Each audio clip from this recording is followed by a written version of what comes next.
Oke, selamat sore semuanya untuk teman-teman peserta B2MB dari UC dan juga tentu kepada Pak Jakob, selamat sore Pak.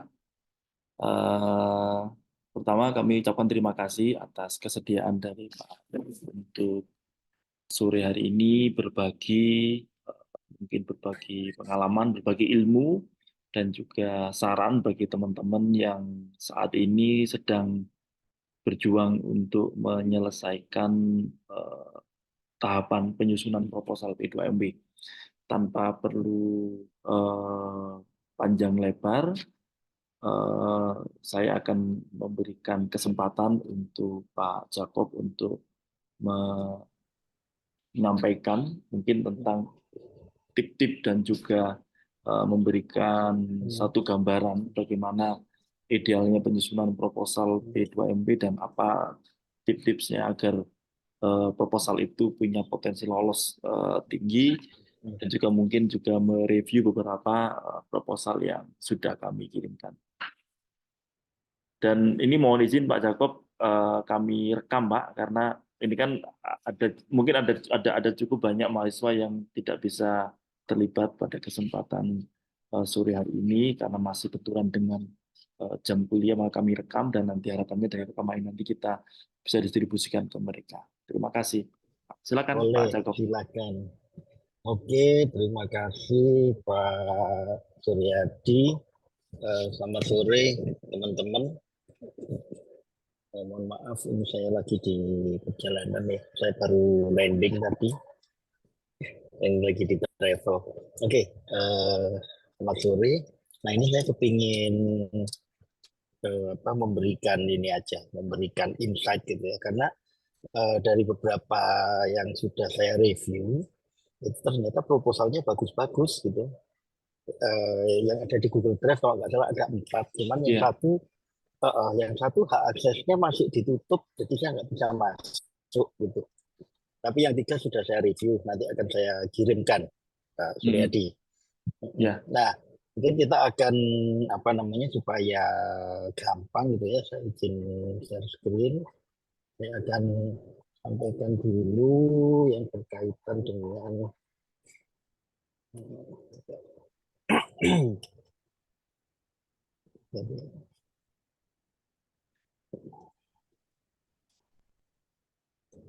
Hmm,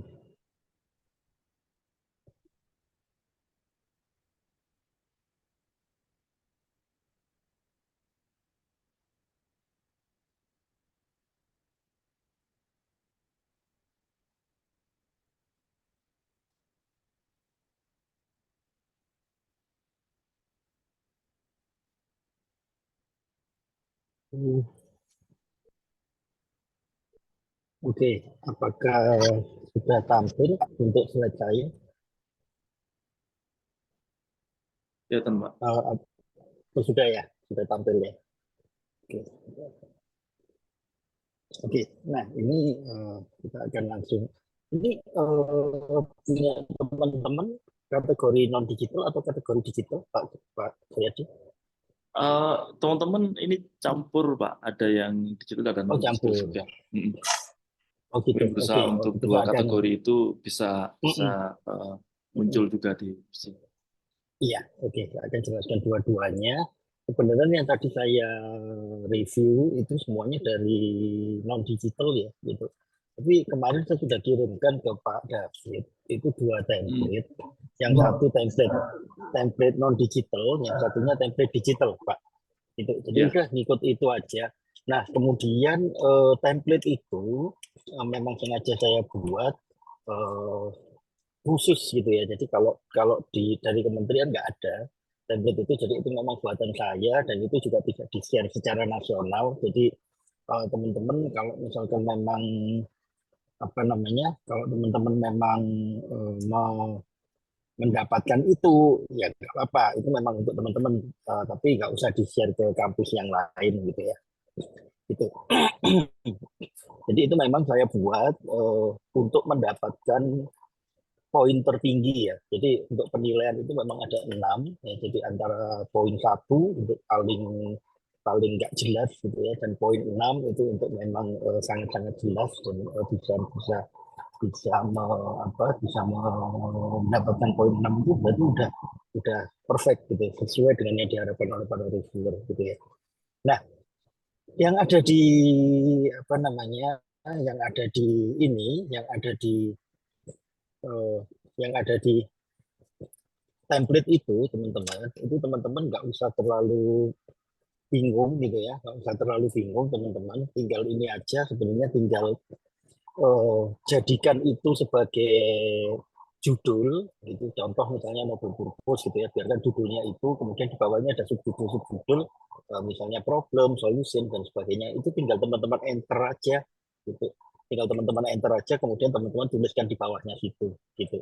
Nah, itu nanti bukan proposalnya yang dikirim gitu ya ke sistem Primawa, tapi yang dikirim nanti adalah proposal yang dituliskan di sistem teman-teman itu.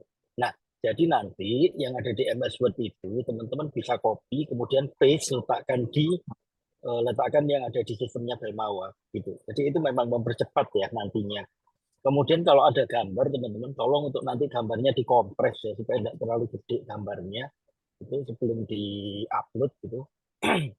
Nah, harapannya memang teman-teman bisa menyelesaikan proposalnya cepat gitu ya, karena kalau kalau menuliskan yang di sistemnya Belmawa itu biasanya memang agak agak riskan gitu, karena itu dibatasi teman-teman. Kalau teman-teman menuliskan di sana sekitar 1 jam 1 jam setengah, kemudian tahu-tahu servernya overload, maka hilang semua itu teman-teman gitu ya. Jadi hati-hati karena yang masuk kan se-Indonesia ya. Nah, jadi nanti teman-teman silakan copy kemudian paste di sana.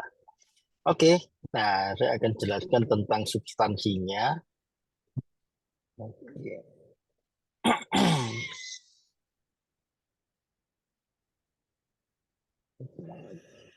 Oke, nah ini ya saya akan jelaskan untuk tahapan usaha teman-teman, tolong jangan sampai kebalik ya. Tahapan awal itu berarti, kalau tahapan awal itu teman-teman memang harus belum pernah jualan gitu ya. Jadi di situ teman-teman cukup punya prototype aja, itu masukkan di tahap awal. Kemudian nanti untuk RAB teman-teman, saya ingatkan RAB-nya dibulatkan aja ya, jadi 15 juta semua Pak Suryadi. Nanti teman-teman tolong Ya. diingatkan untuk RAB gitu. Jadi jangan bikin di bawah itu gitu ya. Kalau di atas nggak bisa karena dikunci maksimal di 15 tahap awal. Kemudian jangan dituliskan misalnya 12.125.500 rupiah, nggak usah, udah langsung dibuat 15 juta bunder aja nggak apa-apa gitu. Itu ya. Kemudian ini ada satu hal yang dipersyaratkan teman-teman, itu yaitu teman-teman harus sudah melakukan validasi gitu ya, validasi masalah atau problem solution gitu. Nah, ini berarti teman-teman nanti bikin survei kecil-kecilan aja pakai Google Form gitu. Kalau pertanyaannya seperti apa, gampang lah. Pertanyaan teman-teman bisa cari inspirasi dengan ChatGPT ya, atau pakai validator.ai gitu ya. Itu bisa dipakai teman-teman.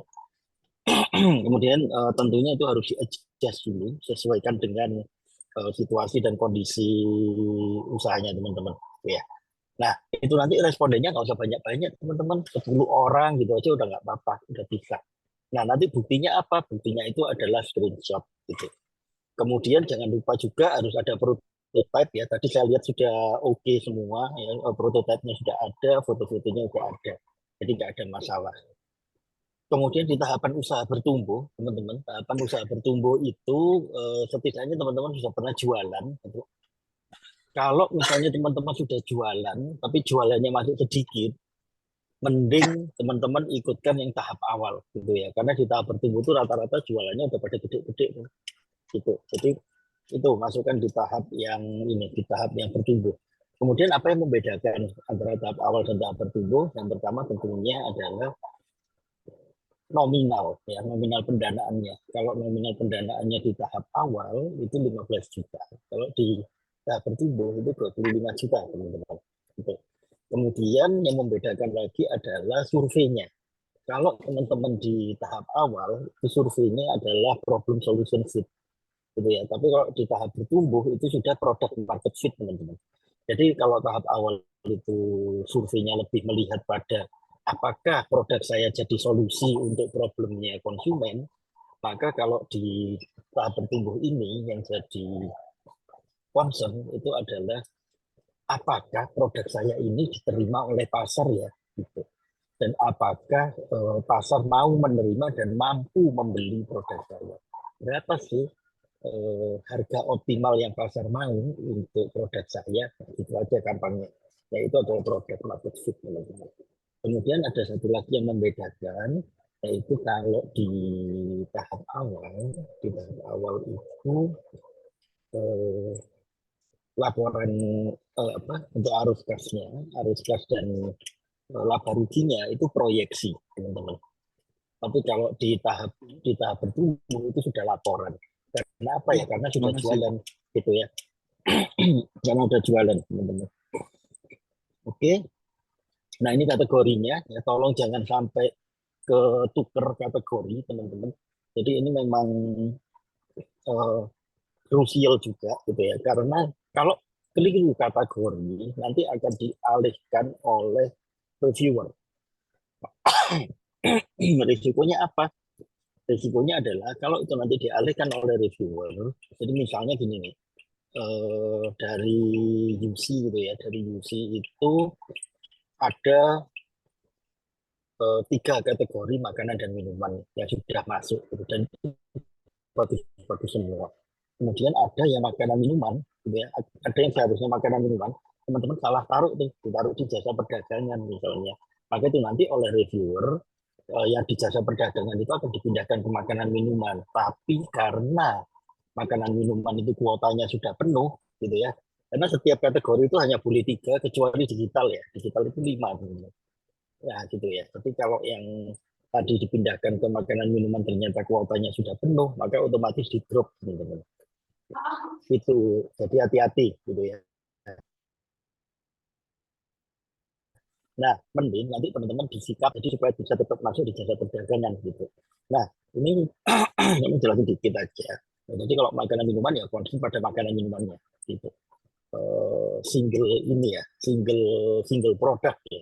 Jadi misalnya minuman X, makanan X gitu ya. Nah, itu masuknya di makanan minuman. Tapi kalau sudah teman-teman itu bisnisnya kafe, maka teman-teman masuknya ke jasa perdagangan gitu. Karena yang dijual adalah konsep kafenya, bukan di makanan minumannya gitu. Oke, kemudian budidaya. Budidaya itu berkaitan dengan segala macam yang bersifat pengembang biakan gitu. Baik itu kan untuk halo, ada yang bocor sepertinya Pak Suryadi, minta tolong. Iya, bentar Pak. Oke. Kita coba. Oke. Nah, jadi ada yang budidaya. Budidaya itu bisa produknya nanti bisa ke arah hewannya atau ke arah tanamannya ataupun ke arah medianya. Jadi media tanamnya misalnya atau pakan hewannya gitu itu boleh, atau kandangnya itu boleh, teman-teman. Gitu. Kemudian industri kreatif seni dan budaya ini dia seringkali juga bersinggungan dengan pariwisata, bersinggungan dengan manufaktur. Contohnya misalnya industri kreatif, teman-teman bikin batik gitu ya. Nah itu bisa berpotensi masuk di 3 kategori ini. Tapi kan nggak boleh ambil lebih dari 1 ya. Gitu. Jadi kalau teman-teman lebih ke arah konsep batiknya, maka teman-teman masuknya ke industri kreatif. Gitu. Nah, mau dibikin apapun, misalnya, oh saya mau jualnya custom nih, gitu ya. Tapi batiknya adalah batik Malangan, misalnya gitu, atau batik khas Madura, misalnya. Itu masuknya ke seni. Tapi kalau teman-teman membuat sentra batik, yang nanti sentra batik itu dikaitkan dengan destinasi wisata, maka dia nanti masuknya ke pariwisata, jasa perdagangan dan pariwisata. Nah, kalau misalnya teman-teman membuat kaos batik khas Madura misalnya, berarti itu kan dalam kuantiti banyak itu teman-teman sama semua gitu ya. Nah itu berarti nanti masuknya ke manufaktur Itu. Jadi manufaktur itu segala sesuatu yang berkaitan dengan produksi secara massal, itu yang manufaktur, gitu ya. Oke, kalau bisnis digital jelas teman-teman ya, bisnis digital itu kaitannya dengan aplikasi, dengan IT. Gitu. Oke, saya akan masuk ke kategori non digital. Nah, ini sebenarnya ini adalah kriteria penilaiannya, teman-teman. Nah, sebenarnya di kriteria penilaian ini, kalau teman-teman lihat, itu ada di buku panduan, ada rubriknya, rubrik penilaiannya, teman-teman. Nah, tapi yang ada di rubrik penilaiannya itu, dia dalam bentuk kalimat, gitu ya. Sehingga seringkali nanti teman-teman itu akan kelupaan ada beberapa aspek yang nggak dimasukkan di sana. Dan itu kejadian dari proposal yang tadi saya review, itu Nobel Purpose-nya hampir semuanya tidak lengkap. Gitu ya. Nah, nanti kita akan bahas itu. Nah, kemudian di sini kalau kita lihat, yang poin tertinggi itu memang ada pada konsumen potensial sama pemasaran dan sumber daya, teman-teman. Itu poin tertinggi. Oh, sama produk, teman-teman. Nah, itu adalah poin-poin tertingginya, gitu ya. Nah, di sini kita nanti eh, harapannya adalah teman-teman bisa menceritakan dengan detail. Nah, detail itu seperti apa gitu di rubrik itu mungkin secara global ya dituliskan karena berlaku untuk seluruh seluruh Indonesia gitu. Sementara kalau seluruh Indonesia kan apa level ininya nggak sama ya, gitu, level pemahamannya nggak sama, gitu, situasi kondisinya juga nggak sama. Nah, makanya saya buatkan yang untuk mendapatkan nilai 6 itu seperti apa. Gitu. Nah, tapi template-nya sudah teman-teman dapatkan dan teman-teman sudah membuat sesuai template ya. Oke, nah kita akan lihat yang pertama nih teman-teman dari Nobel Purpose gitu ya. Nah, Nobel Purpose ini sebenarnya memang dia adalah tujuan tujuan mulia. Tujuan mulia itu berarti produknya teman-teman dan bisnisnya teman-teman itu dikaitkan dengan dampaknya terhadap masyarakat dan terhadap lingkungan gitu. Tapi harus tetap menghasilkan revenue. Dengan kata lain adalah dia bisa dijual teman-teman. Jadi jangan sampai berdampak pada lingkungan tapi dia nggak bisa dijual. Satu contoh misalnya, saya mau membuat vas bunga, kerajinan tangan ya, vas bunga. Itu masuknya ke seni dan masuknya ke seni berarti ya. Dia masuknya ke ke kerajinan gitu. Tapi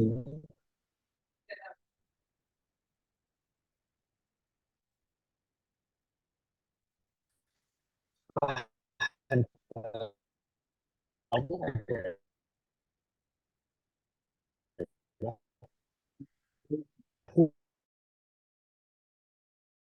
yang paling penting adalah produk teman-teman bisa dijual apa enggak gitu ya. Oke. Nah, kita akan lihat nih dari poin 6 yang ada di buku panduan gitu ya. Itu sudah saya buat sedemikian sehingga teman-teman sudah lebih gampang aja untuk memunculkan aspek-aspeknya. Jadi di situ yang pertama adalah problem konsumennya harus jelas teman-teman. Nah, ini yang di proposalnya teman-teman tadi yang saya review itu belum ada. Oke, saya izin untuk ini ya. Saya izin untuk langsung masuk ke proposal sebagai studi kasus ya, berarti ya, yang nanti gampang gitu ya. Nah, jadi teman-teman, kalau yang di Novel Purpose itu kan ada yang di template-nya teman-teman itu ada problem konsumen, ada solusi, dampak bagi masyarakat, kemudian ada dampak bagi lingkungan, dan itu kaitkan dengan SDGs ya. Kemudian ada data valid dan relevan teman-teman. Nah, di sini yang dimaksud dengan data valid dan relevan itu nggak usah teman-teman nyari dari jurnal gitu ya. Kalau misalnya dia program PKM misalnya nggak apa-apa dia cari di jurnal. Tapi karena ini P2MV teman-teman sangat mudah teman-teman bisa cari itu lewat misalnya teman-teman cari di data box, cari di data data, cari di websitenya BPS itu udah boleh teman-teman ya. Jadi nanti tinggal screenshot kemudian taruh di proposal. Oke, saya akan bedah yang ini. Bentar, saya akan bedah ini punyanya Artusif. Sudah tampil ya, Pak Suryadi punya artisif ya? Sudah tampil, Sudah Pak, Pak? sudah Pak. Oke, sudah tampil ya. Nah, ini punya artisif ya, eh, saya akan munculkan. Nah, ini latar belakang teman-teman. Nah, ini perlu saya sampaikan. Latar belakang itu memang tidak dinilai, teman-teman. Jadi nggak ada nilainya. Cuman reviewer, gitu ya. Karena yang direview oleh reviewer itu kan rata-rata satu reviewer itu mereview sekitar 200 sampai 300 proposal. Nah, kebayang dong teman-teman kalau reviewer mereview segitu banyak itu capeknya kayak apa, gitu ya. Nah, makanya biasanya reviewer itu pertama kali adalah mereka membaca latar belakangnya, sehingga paling tidak reviewer punya bayangan ini nanti mau ngomongin tentang apa, gitu ya. Nah, di latar belakang itu teman-teman juga sudah saya kasih template-nya, jadi silakan nanti dicek dan sesuaikan di latar belakang. Ya. Nah, saya nggak akan bahas latar belakangnya gitu. Ya, tapi ini rata-rata latar belakangnya sudah bagus gitu. Makanya saya nggak terlalu bahas karena udah bagus semua. Nah, ini saya akan lihat punya artisif ya. Ini kita akan masuk ke novel purpose gitu ya. Nah, ini artisif sudah bagus ya. Artisif ini sudah bagus. Di tujuan mulia ini ya sudah ada beberapa hal yang terkait dengan novel purpose. Ya, artinya sudah ada dampak untuk masyarakat, sudah ada dampak untuk lingkungan. Itu sudah dituliskan di sini. Nah, tapi teman-teman, sayangnya adalah problemnya belum ada. Nah, ini kenapa kok seperti itu? Jadi lebih enak gini teman-teman. Template yang teman-teman pegang, di situ sudah ada tuh novel purpose, kemudian satu problem. Udah teman-teman tinggal enter aja. Problemnya apa teman-teman isi. Kemudian solusinya apa teman-teman isi. Itu lebih enak. Kalau teman-teman buat seperti ini, gitu ya, akhirnya ada beberapa yang ketinggalan nih. Ini problemnya nggak ada teman-teman. Itu ya, tim artisif ya. Ini nggak ada problemnya gitu. Kemudian solusinya juga nggak ada, gitu. Dan datanya juga nggak ada. Gitu. Jadi itu memang saya buat di template itu supaya teman-teman gampang. Gitu. Nah, kalau misalnya yang ada di template itu teman-teman lengkapi, gitu ya, maka itu akan bisa memberikan setidaknya itu poin 5 teman-teman nggak pegang tuh. Kalau misalnya memang bagus banget, itu dia bisa di poin 6. Perfect teman-teman. Tapi kalau misalnya seperti ini, gitu ya, ini kalau saya lihat itu yang ada hanya berkaitan dengan dampak terhadap masyarakat, dampak digisnya juga ada. Gitu. Nah, kemudian paling-paling uh, lebih lebih membahas misalnya juga berkaitan dengan melayani kebutuhan pelanggan, kemudian menceritakan tentang uh, keterampilan yang dimiliki perempuan gitu ya. Tapi tidak ada tentang problem, tidak ada tentang solusi teman-teman. Gitu. Jadi yang paling enak teman-teman bikin aja problem gitu ya sebagai subjudul, kemudian baru problemnya apa, solusi sebagai subjudul, kemudian solusinya apa. Itu aja enak. Karena kalau seperti ini, saya menilai teman-teman, ini nilainya teman-teman cuma 3. Loh kan sayang kan, gitu jauh dari 6 gitu ya. Gitu. Nah, kalau seperti itu, maka teman-teman akan sulit untuk lolos, teman-teman. Itu karena ini problemnya nggak ada di sini. Pak, tapi problemnya saya letakkan di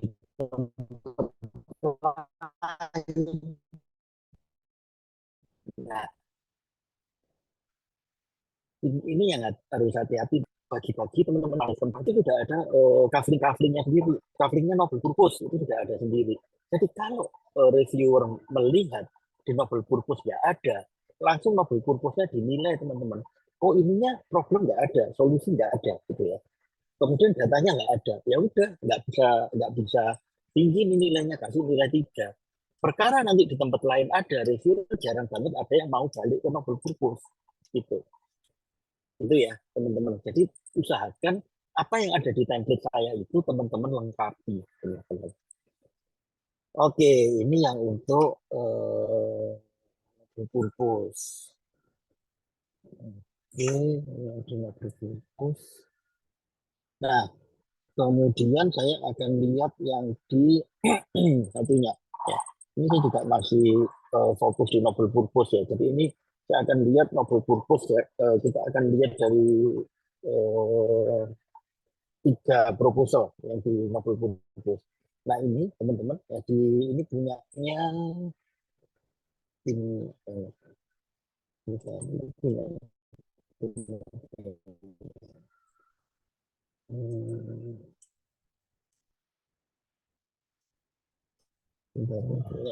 tim Sabronin ya.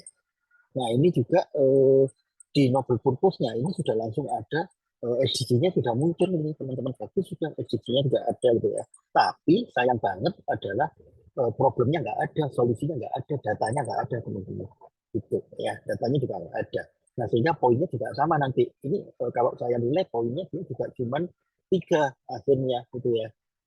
Karena nggak ada problem, nggak ada solusi, nggak ada data teman-teman. Oke. Nah, ini dari wardrobe Genesis ya. Ini dari wardrobe Genesis. Ini latar belakangnya sudah oke, bagus. Nah, ini tujuan mulia. Oke, ini tujuan mulianya sudah oke. Ini ada permasalahannya. Tapi akan lebih bagus lagi kalau misalnya di sini dituliskan untuk permasalahannya itu ada subjudulnya. Jadi tujuan mulia, kemudian permasalahan. Nah, ada subjudul permasalahannya di bold gitu. Nah, kemudian ini sudah bercerita tentang permasalahan. Ya. Permasalahannya sudah ada. Oke, ini sudah bagus. Kemudian, nah ini juga sudah ada tentang problemnya. Ya. Oke, nah kemudian tentang solusinya ini belum muncul teman-teman gitu ya. Nah ini tolong teman-teman munculkan gitu. Kemudian ini data ini bagus ini sudah muncul ada data persentase komposisi jenis sampah dan sebagainya gitu ya. Kemudian saya perlu menjelaskan juga, jadi data yang diminta teman-teman itu adalah data yang valid dan relevan gitu ya. Jadi nggak cuma valid. Contoh nih, misalnya teman-teman ngomongin tentang apa namanya, tentang kaos misalnya. Teman-teman ngomongin tentang kaos. Kemudian datanya itu teman-teman ambil dari BPS berkaitan dengan kebutuhan pakaian, misalnya kebutuhan pakaian eh, seluruh Indonesia. Nah, itu valid dan relevan karena diambilnya dari BPS. Dan karena kalian ngomongin kaos, maka yang diambil adalah data tentang pakaian. Kalau misalnya kalian ngambilnya itu tentang kebutuhan lele, gitu ya, walaupun itu dari BPS teman-teman, itu valid tapi nggak relevan teman-teman. Nah, itu nggak bisa dinilai di sini.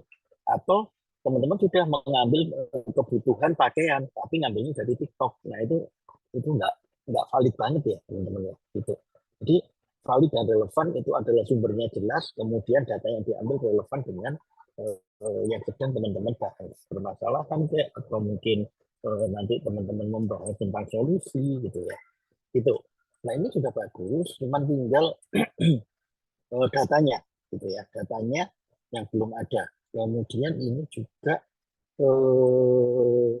di sini ini SDGs-nya ya. SDGs-nya malah belum keluar ini SDGs-nya ya. Nah, ini ya. Jadi untuk yang eh, tim apa namanya? Untuk yang tim eh, wardrobe wardrobe changes ya itu kekurangannya ada pada SDGs-nya, kemudian solusinya juga belum belum jelas gitu. Nah, itu perlu untuk diperkuat lagi teman-teman. Oke, nah itu ya untuk Nobel Purpose. Kemudian ini ada contoh-contoh Nobel Purpose teman-teman. Ini bisa nanti teman-teman pakai ya untuk Nobel Purpose-nya. Kemudian saya masuk ke konsumen potensial teman-teman. Nah, konsumen potensial itu intinya adalah teman-teman membahas tentang STP ya, segmenting, targeting, positioning gitu. Itu yang teman-teman bahas. Kemudian di konsumen potensial ini teman-teman juga boleh nanti menceritakan tentang ukuran pasar gitu ya. Itu harus disampaikan ya, seberapa besar sih pasarnya. Biasanya kalau kita gunakan Thomson itu ya, analisis Thomson itu gitu. Dan Thomson itu penting banget untuk dimunculkan karena nanti untuk menghitung early adopternya teman-teman gitu. Oke, Ini saya kasih satu contoh ya untuk segmenting gitu. Ini saya ambil contoh di kopi kenangan teman-teman. Nah ini jelas banget gitu ya siapa sih yang jadi segmennya gitu. Nah untuk segmenting teman-teman sudah oke, sudah banyak yang mengambil tentang segmentasi dari geografis, demografis, kemudian psikografis ya. Tapi kebanyakan kelupaan behaviornya tuh. Ya, nah, gitu ya. Jadi teman-teman bisa masukkan di sana nanti tentang behavior. Nah, kemudian nanti teman-teman juga boleh masukkan kalau positioning rata-rata sudah ada ya. Teman-teman masih banyak yang kelupaan belum memasukkan saham-sahamnya teman-teman. Jadi itu adalah ukuran pasarnya teman-teman gitu ya. Siapa sih marketnya teman-teman dan seberapa besar pasarnya. Itu. Nah, itu kita masuknya dari Samsung. Kemudian analisis kompetitor. Analisis kompetitor ini juga masuk di dalam konsumen potensial teman-teman ya. Itu. Ini penting banget karena kalau nggak ada apa analisis konsumen potensialnya, teman-teman akan kesulitan nanti untuk mendapatkan nilai 6 teman-teman. Oke, saya akan tunjukkan ini untuk contoh. Oke, nah ini untuk yang checklistnya gitu ya untuk yang konsumen potensial. Jadi ada segmen pasar, ada target pembeli, ada ukuran pasar, ada estimasi pasar, analisis kompetitor dan data. Oke, kita akan lihat dari yang pertama artusis teman-teman. Ini punya artusis, ya. Ini konsumen potensialnya.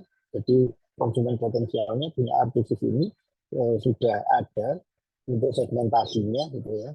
Kemudian tentang positioningnya juga sudah dijelaskan gitu. Tapi di sini teman-teman untuk segmentasinya sudah menjelaskan tentang psikografi, demografi, kemudian geografisnya juga sudah, tapi behaviornya belum ada. Gitu ya. Jadi nanti silakan tambahkan yang behavior. Nah, kemudian Samsung-nya juga belum ada, teman-teman. Ukuran pasarnya belum ada di sini ya.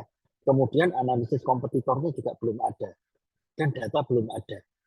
Gitu. Sehingga kalau ini saya memberikan nilai 3 teman-teman gitu ya, memberikan nilainya 3, jadi belum bisa memberikan nilai 6 teman-teman.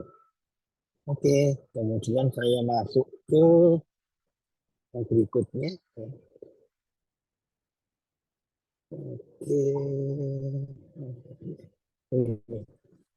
Nah, ini juga di sini sudah ada user persona juga ada, kemudian jelas, kemudian ini juga datanya juga ada, gitu ya. Cuman datanya ini nggak ada screenshotnya ya, teman-teman. Jadi kasih screenshotnya, teman-teman ini ambil data dari mana, gitu. Nah, tapi di sini Samsung-nya juga belum ada, teman-teman. Ukuran pasarnya belum ada, ya. Itu sayang banget, teman-teman. Oke, kemudian juga selain Samsung-nya, analisis ininya juga belum ada. Analisis apa namanya? Analisis kompetitor, teman-teman. Analisis kompetitornya juga belum ada, gitu. Tapi datanya sudah ada. Nah, sehingga saya bisa memberikan kalau di sini sih poinnya bisa 4 ya, gitu. Sedikit lebih tinggi daripada yang tidak ada datanya. Gitu. Jadi lumayan lah, saya kasih nilai 4 di sini. Oke, kemudian kalau yang ini, nah ini konsumen potensialnya sudah cukup bagus malahan ya, yang apa namanya dari tim Wardrobe Genesis ya, dari tim Wardrobe Genesis ini sudah bagus konsumen potensialnya, tapi Samsung-nya dia juga belum muncul teman-teman gitu ya.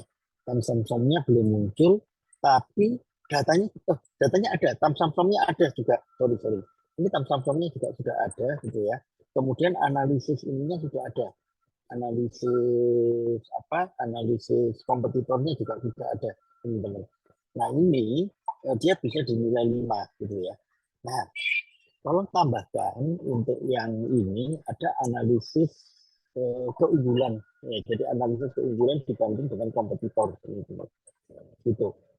Ini kan cuma dibuat ininya aja, cuma dibuat kuadrannya aja untuk melihat kompetitor langsung dan tidak langsungnya. Nah, teman-teman, saran saya kasih ini kasih satu tabel ya, itu yang isinya adalah apa sih yang menjadi keunggulan dari produknya teman-teman dibanding dengan produk yang lain gitu ya, dengan pesaingnya gitu. Nah, ini sudah bisa dinilai 5 nih. Bagus, bagus. Oke. Nah, saya mau lanjut teman-teman. Saya mau langsung lanjut ke produk ya. Nah, produk ini teman-teman yang ditanyakan adalah inovasinya apa gitu. Kemudian keunikannya apa? Biasanya itu satu paket sih antara inovasi dengan keunikan ya. Itu satu paket. Kemudian teman-teman kasih feedback untuk survei product market fit atau problem solution fit teman-teman. Nah, ini saya kasih satu contoh ya. Jadi ini adalah jam tangan gitu, yang jam tangan dengan desain yang unik teman-teman. Nah ini ada eh, keunikannya dan ada inovasinya gitu ya. Jadi dia itu mengangkat budaya dan dia mengangkat bahan baku lokal yang tinggi teman-teman. Gitu. Nah makanya bahan baku lokal itu penting banget ya. Yang dimaksud lokal di sini tidak harus dari Malang ya teman-teman atau dari Surabaya gitu ya. Tapi bisa juga dari Kalimantan, dari Sulawesi. Yang penting adalah dia nggak impor teman-teman. Gitu ya. Nah itu tentunya teman-teman harus kasih di situ. Inovasinya apa, keunikannya apa. Nah, kemudian ada keunggulan unique selling point-nya atau keunikannya apa dibanding dengan produk konsumen produk kompetitor, sorry. Dengan produk kompetitornya itu keunggulannya apa, teman-teman? Itu ya. Kemudian juga ini yang penting penggunaan bahan lokal nanti teman-teman harus munculkan dan ini rata-rata nggak ada tentang produk penjelasan tentang bahan lokalnya gitu ya. Kemudian untuk ininya juga penting banget screenshot teman-teman ya. Screenshot untuk problem solution fit-nya teman-teman. Jadi itu usahakan ada. Ini saya kasih satu contoh problem solution fit itu kayak gini nih. Bentar ya. Problem solution fit, nah kayak gini nih teman-teman. Jadi ini ya teman-teman bikinnya pakai Google-an aja, pakai Google Form teman-teman. Nah setelah pakai Google Form, respondennya teman-teman mengisi, maka teman-teman akan dapat feedbacknya. Nah, feedbacknya ini loh yang diminta, gitu ya. Ini adalah hasil survei PSS atau PMS, teman-teman. Gitu ya. Oke. Nah, sekarang kita akan lihat di produk. Oke. Kita akan lihat yang punyanya teman-teman. Kita mulai dari Artusif. Nah, ini ya. Ini untuk produk ya, teman-teman ya. Ini untuk produknya teman-teman. Itu ini untuk produknya teman-teman dari Artusif ya. Ini uraian bahan lokalnya belum ada, kemudian survei PSF-nya belum ada dan datanya belum ada teman-teman. Jadi di sini cuma dimunculkan inovasinya sudah ada, ya, keunikannya juga sudah ada teman-teman. Ini ya, ini sudah ada keunikannya yang paragraf pertamanya menceritakan tentang inovasinya sudah oke. Nah, kemudian saya cari di belakang, oh ini juga sudah ada foto-fotonya. Nah ini bagus teman-teman, gitu ya. Ini bagus, cuman sayangnya adalah ada beberapa komponen yang nggak muncul nih tentang bahan lokal sama survei problem solution fit-nya itu belum ada. Jadi ini nilainya masih di 4 teman-teman. Nah kalau misalnya teman-teman melengkapi dengan uraian bahan lokal dan survei PSF-nya ada, maka proposal teman-teman ini saya bisa kasih nilai minimal di 5 gitu ya. Kalau emang penjelasannya detail banget, saya bisa kasih di 6 gitu. Oke, kemudian kita lihat yang proposal berikutnya. Ini produk ya. Nah, ini adalah produknya. Ini saya juga belum menemukan inovasinya ada di mana ya itu. Jadi kalau ini cuman produk kami adalah jasa sablon gelas plastik untuk pedagang minuman, menyediakan fasilitas desain yang gratis. Nah, terus ini inovasinya apa gitu dibandingkan dengan yang lain gitu ya. Ini kalau saya menilai malah bisa di bawah 3 teman-teman gitu. Jadi karena apa? Karena inovasinya belum muncul gitu. Keunikannya juga saya melihat ini masih masih biasa banget gitu ya. Ini masih biasa banget. Sehingga akan lebih lebih bagus kalau misalnya unique selling point sama inovasinya itu benar-benar sesuatu yang wow, teman-teman. Gitu. Kemudian bahan lokal ini juga nggak ada penjelasannya ya. Ini udah saya cari, nggak nemu ya saya ya penjelasan tentang bahan lokalnya gitu. Kemudian PSF-nya juga belum belum belum belum ada gitu ya. Itu perlu untuk diperjelas gitu. Ini kalau saya menilai ya yang seperti saya bilang tadi, saya menilai ini di bawah 3 akhirnya, teman-teman. Gitu. Oke, ini tentang produk. Oke, ini sudah ada ya. Apa namanya? Lebih ke arah penjelasan tentang desainnya sudah ada gitu. Kemudian bercerita tentang apa value-nya juga udah mulai dimunculkan. Kemudian ada foto portofolionya, ya, ini udah bagus. Oke, ini udah muncul semua. Nah, tapi ini penjelasan tentang bahan lokalnya belum muncul, teman-teman. Gitu ya. Penjelasan tentang bahan lokal dan PSF-nya belum ada. Gitu. Jadi ini saya kalau menilai di 4. Gitu ya. Nah, itu sayang banget nggak bisa full di 5 atau di 6. Gitu. Oke. Itu di produk. Susu ini. Kemudian saya lanjut daya ini, teman-teman ya. Sumber daya ini ada 3 hal yang penting. Yang pertama adalah sumber daya manusianya, yang kedua adalah sumber daya fisik, yang ketiga adalah sumber daya non fisik. Gampangnya gini, sumber daya manusia itu berarti menjelaskan tentang timnya teman-teman. Sumber daya fisik itu menjelaskan tentang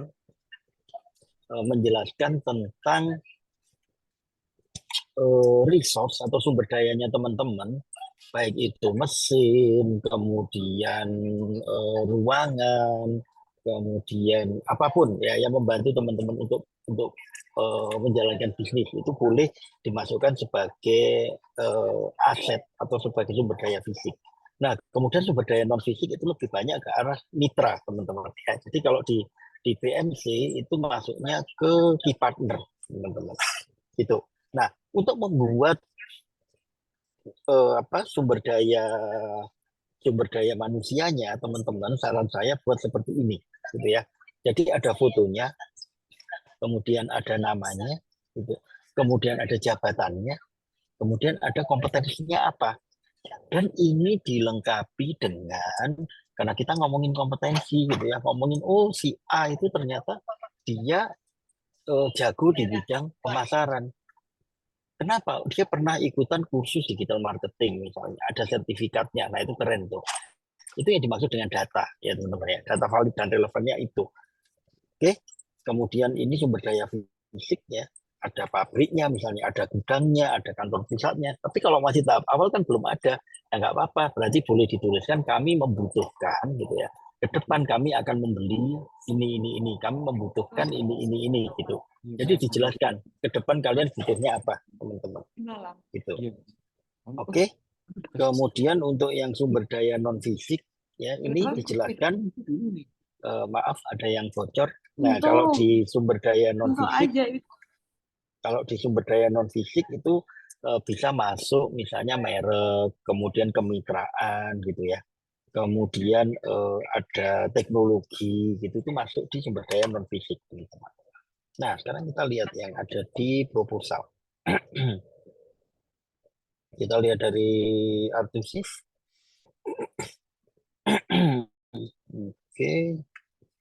Nah, ini ya di Artusif ini sudah ada menceritakan tentang ada Naomi Natanael, kemudian apa namanya? Ada siapa lagi? Nah, ini bagus gitu ya. Jadi ini sudah ada namanya, sudah ada bukti-buktinya, sudah ada fotonya gitu ya. Nah, ini mungkin perlu ditambahkan di sini adalah eh, dari sisi apa ini? Dari sisi jabatan itu sudah ada ya CEO, kemudian oke tugasnya CEO dia sudah ada. Nah ini satu contoh yang bagus dari Artusif teman-teman ya. Jadi ini ada penjelasannya dan itu cukup detail. Ya ini cukup detail, cukup lengkap teman-teman. Ini bagus banget. Ya. Oke, ini yang dari artikel sudah bagus, yang untuk SDM gitu ya. Tapi yang untuk sumber daya fisik dan sumber daya non fisiknya belum ada. Gitu. Jadi nanti silakan ditambahkan untuk yang sumber daya fisik dan non fisik, teman-teman. Oke, kita lihat proposal yang berikutnya. Tadi sudah produk. Nah, ini sumber daya ya. Ini sumber daya ini cuman ada Excel Marcelo jadi CEO gitu ya. Kemudian yang lain nggak ada, teman-teman. Gitu. Nah, ini akan kesulitan nanti kalau misalnya teman-teman mengajukan ini di P2MB gitu ya, karena nilainya nggak bisa optimal. Fotonya nggak ada, kemudian bukti kompetensinya nggak ada, dan anggota tim yang lain juga nggak ada di sini, teman-teman. Gitu. Kemudian ini juga belum ada untuk yang fisik dan non fisik ya. Itu ini belum ada untuk yang fisik dan non fisik. Nah, yang berikutnya adalah tentang wardrobe changes. Ini tentang wardrobe changes, teman-teman. Ini udah oke, ya. Sudah menceritakan di sini ada CEO-nya gitu ya. Ini udah ada CEO-nya, sudah ada foto-fotonya gini, keren, nggak apa-apa. Seperti ini boleh. Oke, ini udah keren. Sertifikasi sudah ada gitu ya. Oke. Nah, ini tinggal ditambahkan untuk yang fisik dan non fisik ya teman-teman ya. Gitu. Tapi kalau yang ininya yang menceritakan tentang SDM-nya udah keren. Gitu. Yang fisik non fisiknya belum ada. Ya, silakan nanti untuk teman-teman menambahkan yang fisik non fisik. Oke, sekarang kita masuk ke yang pemasaran, teman-teman. Nah, di pemasaran ini teman-teman menjelaskan tentang strategi pemasaran, kemudian strategi distribusi, sama strategi promosi, teman-teman. Itu yang penting ya. Strategi pemasaran teman-teman boleh pakai marketing mix gitu ya, mau pakai 4P, 7P boleh ya. Itu. Kemudian strategi marketing teman-teman mau pakai tools apa gitu ya, mau pakai B2B, mau pakai B2C gitu ya. Itu untuk yang strategi pemasarannya ya. Kalau untuk strategi promosinya teman-teman bisa pakai channelingnya misalnya mau pakai sosial media atau mau pakai messenger dan sebagainya boleh teman-teman. Kemudian usahakan juga ada CRM ya teman-teman ya. Gitu. CRM ini kenapa? Karena dia penting banget untuk membangun engagement dengan konsumen. Jadi kalau di dalam BMC ini masuknya ke customer relationship atau CR ya. Gitu. Jadi usahakan ini ada teman-teman. Karena kalau nggak ada nanti penilainya nggak bisa optimal. Gitu ya. Oke, kita akan lihat nih yang di tempat teman-teman. Ini saya buka tentang pemasaran. Oke, jadi ada strategi pemasaran, saluran distribusi, strategi promosi, CRM, sama ada datanya. Oke, kita akan lihat nih punya Artusi.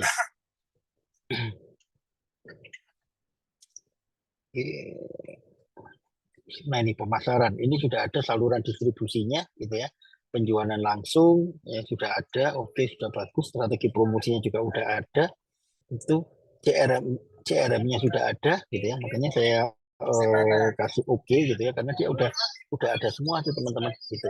Tinggal mungkin teman-teman kalau mau melengkapi dengan data boleh, tapi seandainya tidak juga nggak apa-apa. Ini udah bagus. Ini udah bisa di angka 5 atau poin 5 atau poin 6, teman-teman. Bagus, ya, bagus. Oke, kemudian ini yang berikutnya, ini pemasarannya masih belum ada sama sekali ya. Gitu. Jadi belum ada dan memang kayaknya masih dirancang ya. Oke, apa masih ada waktu. Kemudian ini punya wardrobe changes. Nah, ini pemasarannya lebih ke arah menjelaskan tentang STP-nya lagi gitu ya. Ya nggak apa sih dijelaskan lagi, tapi yang paling penting adalah strategi pemasarannya apa. Ini belum muncul teman-teman di sini. Nah, teman-teman bisa pakai 4P atau 7P di sini, teman-teman. Boleh. Atau pakai yang lain juga boleh gitu ya.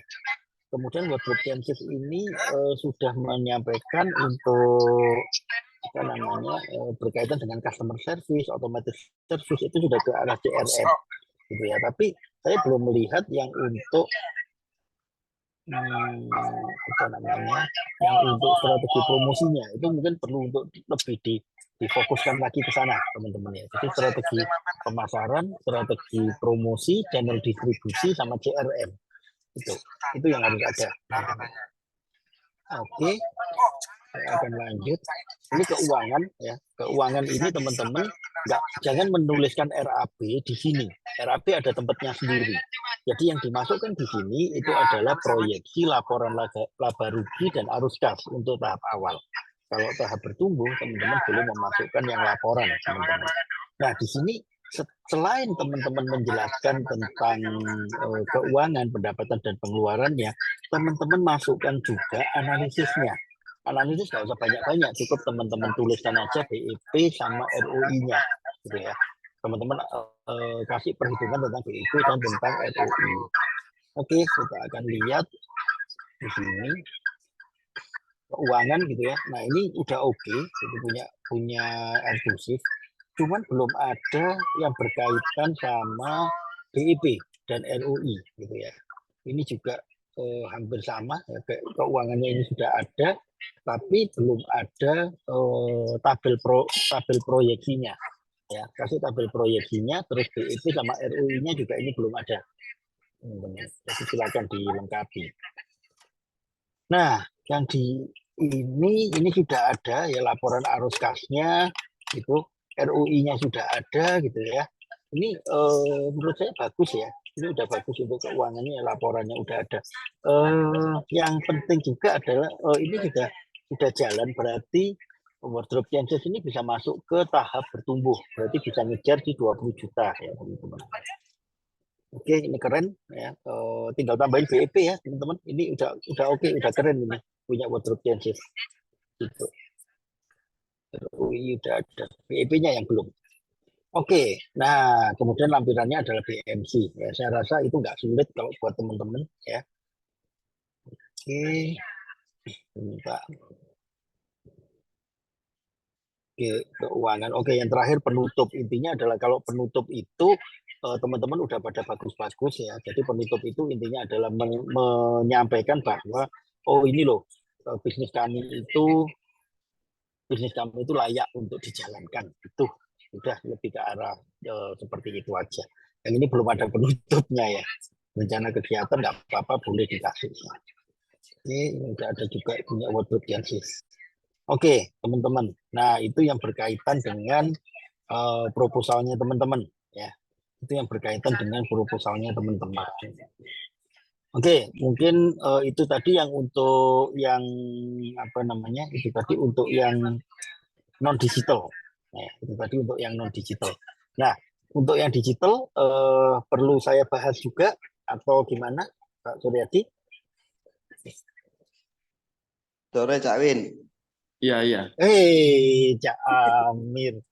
Halo, Cak Amir. Ini sahabat dan senior saya ini, Pak. Lanjut Cak Win. Oke. Nah, oke, kalau gitu saya mau lanjutkan yang untuk yang digital ya, sebenarnya nggak terlalu banyak berbeda gitu. Nanti mungkin ada teman-teman yang ingin membuat yang untuk digital nggak apa-apa. Nanti slide-nya saya kasih semua. Saya kirimkan ke Pak David nanti ininya slide-slide-nya. Kalau template sudah ya Pak David ya, kemarin udah aman itu teman-teman udah pakai. Gitu. Iya, yang kemarin sudah saya bagi, Pak. Iya, sudah dipakai, Pak. Udah oke. Udah mengerucut itu. Oke, saya akan munculkan yang berkaitan dengan aspek digital. Bentar, saya share screen.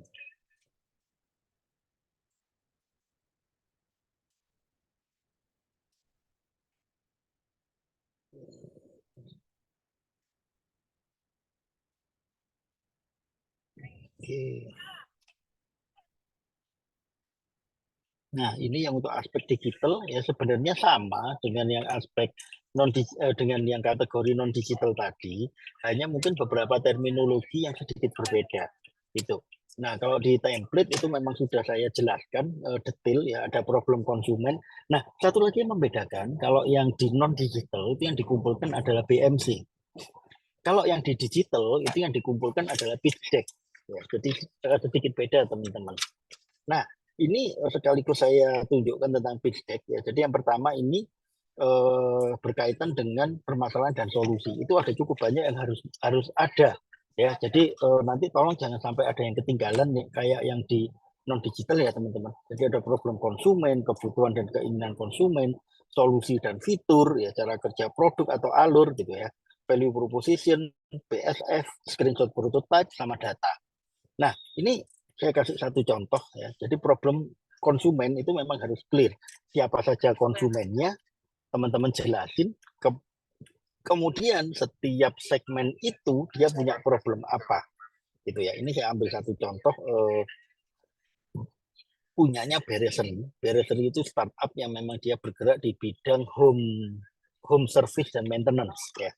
Nah, dia mengambilnya ada segmen perkantoran dan segmen rumah tangga, teman-teman. Nah, ini ya, jadi ini udah ada problemnya apa, kemudian kebutuhan dan keinginan konsumennya itu dijabarkan dengan jelas nanti ya, kebutuhannya mereka apa. Itu. Kemudian ini ada solusi dan fiturnya. Oh, sebentar. Bentar ya, teman-teman. Saya stop share dulu. Ini saya ketuker kayaknya.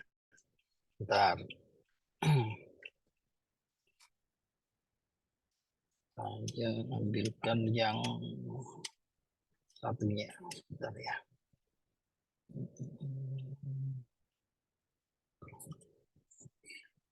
Bentar teman-teman. Saya ambilkan yang versi PPT-nya.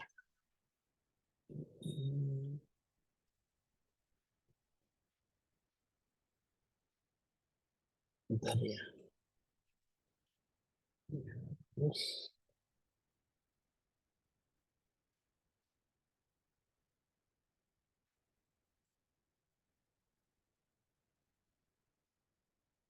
Bentar, masih saya downloadkan sebentar. Tapi intinya yang di problem dan solution itu sebenarnya itu adalah ini teman-teman, adalah apa namanya,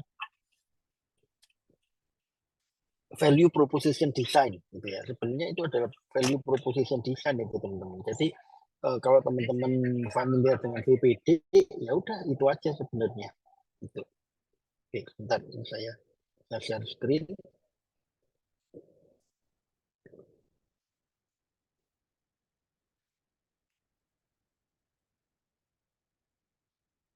Nah, ini ya.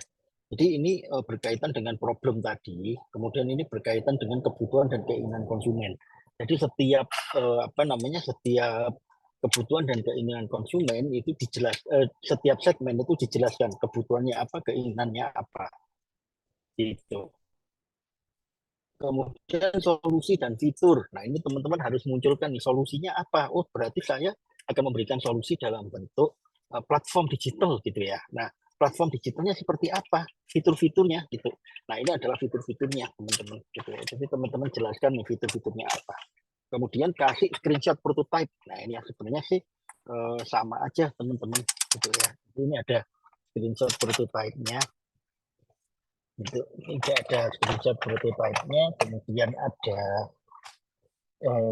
apa, detail dari platformnya itu apa, teman-teman. Itu. Oke, kemudian ini juga ada screenshot untuk mockup-nya gitu ya, karena ini masih tahap awal, jadi nggak apa-apa dia pakai mockup. Nah, ini ya teman-teman ya, jadi sudah ada di sini untuk platform UI UX-nya. Oke. Nah, kemudian ini adalah value proposition sama noble purpose-nya ya. Jadi tetap walaupun dia sebentar ya teman-teman ya. Sebentar teman-teman. Izin sebentar. Saya tak turun dari.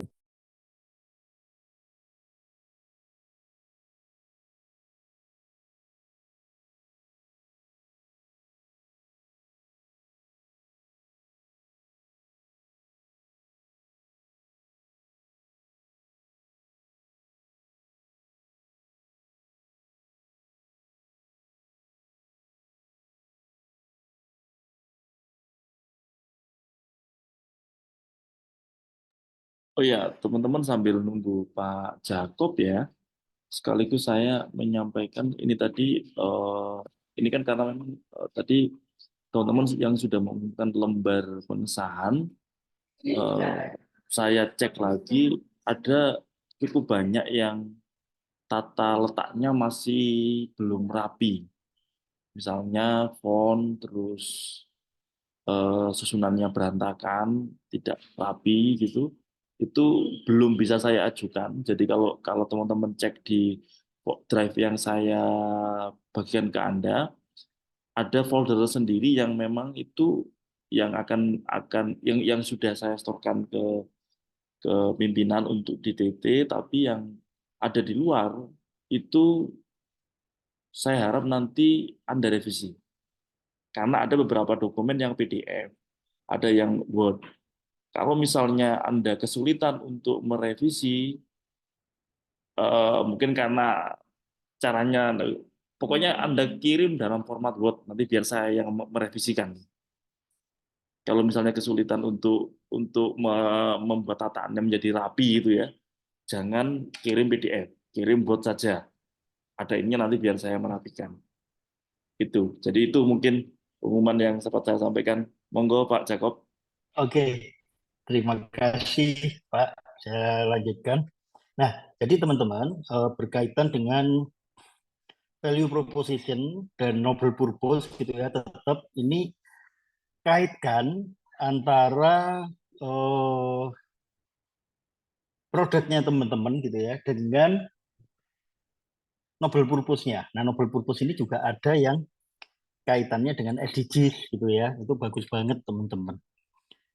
Ini SDGs, kemudian harus ada survei PSF atau PMF-nya, teman-teman. Nah, ini ya, yang tadi saya sampaikan. Jadi, teman-teman cukup bikin saja dari Google Form, teman-teman. Udah bikin Google Form, kemudian hasil dari Google Form-nya, teman-teman screenshot kayak gini. Gitu. Nah, ini yang akan menjadi dasar dari semua fiturnya teman-teman. Yang akan menjadi dasar dari aplikasi yang teman-teman munculkan sebagai solusi, teman-teman. Nah, ini juga kasih ini ya, dikasih mock up gitu ya. Dan ini tidak harus anak IT teman-teman. Jadi jangan takut teman-teman yang misalnya, waduh Pak, saya nggak paham tentang IT Pak Win. Terus gimana? Saya juga bukan anak IT, nggak apa-apa gitu ya, nggak usah khawatir karena kalau nanti teman-teman lolos pendanaan dapat 15 juta, 20 juta itu boleh digunakan untuk beli aplikasi teman-teman. Jadi nggak harus teman-teman yang ini, itu ya nggak harus teman-teman yang mendevelop gitu ya, tapi boleh teman-teman beli. Kemudian untuk platform, Pak, bikin platformnya pakai apa gitu? Apakah harus pakai Figma atau pakai Adobe XD? Oh, nggak perlu teman-teman. Ya, karena kalau teman-teman nggak bisa pakai itu, teman-teman bisa bikin pakai Canva misalnya. Atau teman-teman bisa bikin pakai PowerPoint. PowerPoint nggak bisa, Pak. Saya pakai MS Word, boleh. Pak, saya Canva nggak bisa, Figma nggak bisa, PowerPoint nggak bisa. Kemudian, apa namanya, pakai MS Word juga nggak bisa, Pak. Kesulitan. Ya udah, ambil kertas, teman-teman ambil spidol, gambar di situ. Kemudian di screenshot, boleh teman-teman. Ya, jadi itu adalah prototype. Oke, sekarang kita masuk ke analisis pasar, gitu ya. Analisis pasar ini harus ada segmen pasar, target pembeli, ukuran pasar, dan estimasi pangsa pasar. Sama dengan yang non-digital tadi. Ya, ini ada geografik, demografik, psikografik, behavior. Kemudian Tam Samsung juga sama ya. Nah, ini satu contoh teman-teman ya. Jadi Tam Samsung itu juga harus ada screenshot-nya gitu ya. Apalagi kalau ini teman-teman bikin pitch deck gitu ya. Jadi ada screenshot-nya di pitch deck. Nah, saya perlu garis bawahi, Pak, terus apakah pitch deck-nya itu harus sama dengan proposal? Ya iya gitu ya. Karena proposal itu adalah bentuk uraiannya, pitch deck adalah bentuk visualnya. Itu teman-teman. Itu ya. Jadi pitch deck itu lebih ke arah bentuk visual dari proposal, teman-teman. Nah, kemudian kalau ditanya tentang multi channel marketing, ya udah pakai aja ini gitu ya. Pakai aja multi channelnya. Kemudian boleh juga teman-teman pakai untuk yang untuk online dan offline boleh ya, enggak masalah. Analisis kompetitor sama persis ya dengan yang ada di non digital teman-teman. Teman-teman bikin kuadran gini, kemudian jelaskan ya, keunggulannya apa gitu. Kemudian ini yang unik ya, monetisasi, poinnya cukup gede teman-teman. Jadi kalau di digital, di startup teman-teman itu nggak harus dalam bentuk duit ya. Jadi yang penting adalah teman-teman tahu bagaimana cara mencetak revenue, teman-teman. Nah, yang pertama adalah model bisnis. Model bisnisnya apa? Mau B2B boleh, B2C boleh, B2B2C boleh gitu ya. Jadi silahkan ya. Total itu ada 55 macam monetisasi yang sering dipakai oleh startup gitu ya. Saya beberapa waktu lalu juga kasih workshop tentang monetisasi. Total ada 55 teman-teman. Tapi yang paling sering dipakai ya 6 ini gitu ya. Sponsorship berarti teman-teman misalnya aplikasinya itu disponsori oleh kementerian misalnya. Ya pakai aplikasinya teman-teman. Nah, itu namanya sponsorship. Kalau subscription hampir kayak Netflix teman-teman, langganan ya. Langganan sebulan bayar sekian, dipakai nggak dipakai ya segitu. Kemudian in-app purchase itu kayak game, jadi masuk ke aplikasi, kemudian beli macam-macam di dalamnya. Jadi mau beli senjata, mau beli bajunya, mau beli kendaraannya, itu ada di dalam aplikasi itu. Aplikasinya sendiri free, gitu ya. Kemudian ada free with ads. Free with ads itu kayak YouTube, teman-teman, gitu ya. Jadi kalau teman-teman pakai YouTube yang nggak premium, enak-enak nonton keluar iklan, gitu. Itu adalah free with ads. Kalau freemium itu kayak Zoom, ya. Jadi teman-teman gratis, tapi 40 menit aja. Kalau mau yang nggak ada batasannya, ya berarti pakai yang premium. Nah, barulah membayar untuk yang premium. Kalau paid apps itu dari awal memang sudah bayar, gitu ya. Kayak aplikasinya apa ya, aplikasinya Apple misalnya, itu banyak yang dari awal ya memang udah suruh bayar. Ini yang paling sering dipakai, udah teman-teman tinggal contek aja boleh ya. Kemudian jangan lupa bikin roadmap teman-teman ya. Ini ada roadmap, jadi Q1, Q2, Q3 gitu ya. Ini boleh dimunculkan untuk roadmapnya, dan di dalam roadmap itu harus jelas ya, tahapannya apa nih. Teman-teman mau bikin tahapannya dalam bentuk produknya, pengembangan produknya, atau dalam bentuk pengembangan pasar boleh, atau dalam bentuk pendapatan boleh juga teman-teman ya. Kemudian profil tim ini nggak ada fisik non fisik ya, tapi kalau di sini cuman yang diminta tentang profil timnya aja. Nah ini ya kayak yang tadi udah bagus itu punya apa tadi ya, punya Artusif apa punya wardrobe ya tadi yang saya bilang bagus. Oh punya Artusif ya, punya Artusif udah keren bagus. Ini juga penting teman-teman, ini ada namanya traction gitu ya. Kalau tahapan bertumbuh ya tractionnya laporan gitu. Traction itu macam-macam ya. Ada jumlah pengunjung web, ada jumlah pengguna baru, pengguna loyal, mitra gitu ya, jumlah orang yang download itu masuk di dalam traction. Nah, kalau tahap awal gimana Pak? Kan saya belum punya traction. Tractionnya adalah proyeksi. Ya. Kami memproyeksikan jumlah pengunjung web per harinya adalah tahun 2024 1000 visitor di Q2 misalnya. Di Q3 itu 5.000 visitor. Di 2025 10.000 visitor, nggak apa-apa. Ya. Nah, kemudian jumlah download per bulan juga meningkat, jumlah transaksi, kemudian jumlah feedback. Ya, jumlah feedback itu engagement teman-teman bisa ambil dari sosial media gitu ya, pakai Google Form gitu boleh ya, atau dari feedback yang ada di App Store gitu, atau ada di Play Store gitu ya boleh.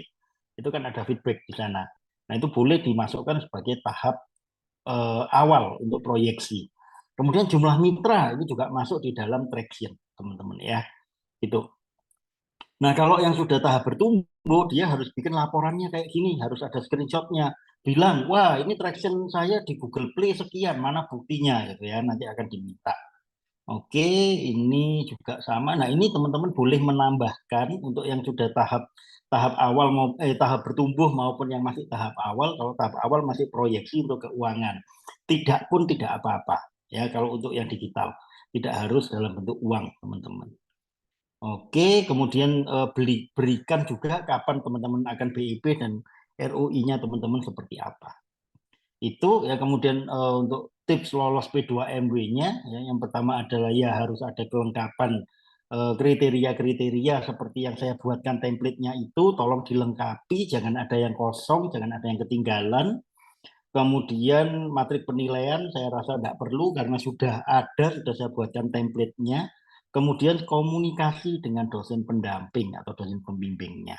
Nah, kalau masih ada yang kurang jelas, nanti teman-teman boleh menanyakan langsung kepada saya, teman-teman. Oke, itu yang bisa saya sampaikan, Pak Suryadi. Ya, Semoga terima kasih Pak Jacob berdampak. atas insight yang sudah diberikan ke teman-teman. Semoga teman-teman semakin tercerahkan dan semakin gercep dan juga semangat untuk menyelesaikan beberapa tahapan yang tinggal beberapa hari ini. Tapi mohon izin Pak Jacob kalau misalnya saya buka sesi diskusi sebentar ya. Oh, silakan, Untuk silakan. teman-teman yang mungkin ingin menanyakan atau memberikan konsultasi terkait dengan apa yang sudah dikerjakan, saya persilakan. Silakan teman-teman. Silakan, silakan.